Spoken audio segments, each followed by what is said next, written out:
Hi, hello everyone. I hope you all are doing great. So back again for another review, and this time it's for Bethlehem Kudumba Unit. So Onam's second release. So நேற்று கலீஃபா இன்னைக்கு Bethlehem குடும்ப unit. So படம் எப்படி இருக்குன்னா, படம் super. எனக்கு ரொம்ப பிடிச்சிருந்தது படம். இது வந்து ஒரு ராம்காம். ஸோ படத்தோட பேசிக் கதை என்னன்னு பார்த்தீங்கன்னா, மமிதா பைஜு அவங்க ஃபேமிலியோட வந்து இன்னொரு ஒரு ஊருக்கு ஷிஃப்ட் ஆகிறாங்க. அவங்க ஊர்லேருந்து வேற ஒரு ஊருக்கு ஷிஃப்ட் ஆகுறாங்க. She plays a character called Ashley. So அவங்க ஷிஃப்ட் ஊரில் வந்து their neighbours are Nivin Pauly's family. So Nivin Pauly வந்து ஜஸ்டின்ற ஒரு கேரக்டர், ஒரு தம்பி வந்து சங்கீத் பிரதாப், அவர் வந்து ஜோயல்ன்ற கேரக்டர். ஸோ அவங்க வீட்டு பக்கத்தில் தான் இவங்க இருக்காங்க.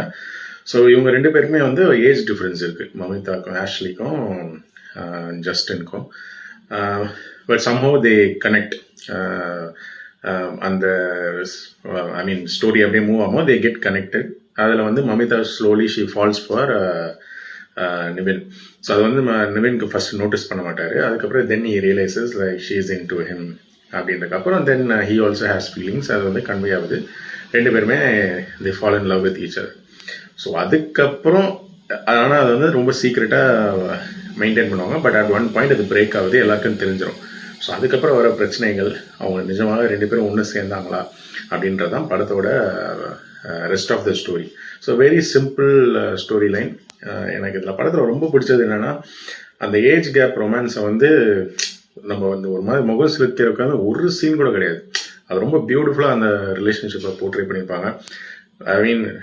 அதாவது not taking sides with any gender. Male டாமினண்ட்டாகவும் காட்டல, ஃபீமேல் டாமினண்ட்டாகவும் காட்டாமல் ரொம்ப சூப்பராக எடுத்திருந்தாங்க, இந்த காமிச்சிருந்தாங்க.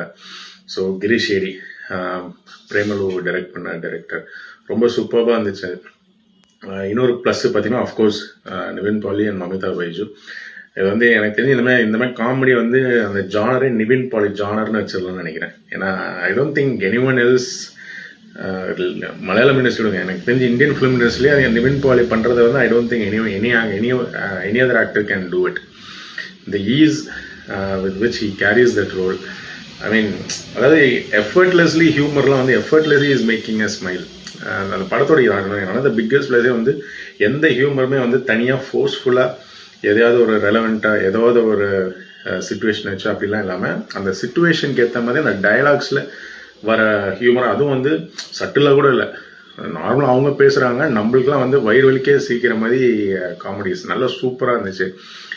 படம் ஃபுல்லாகவே அப்படி தான் காமெடி.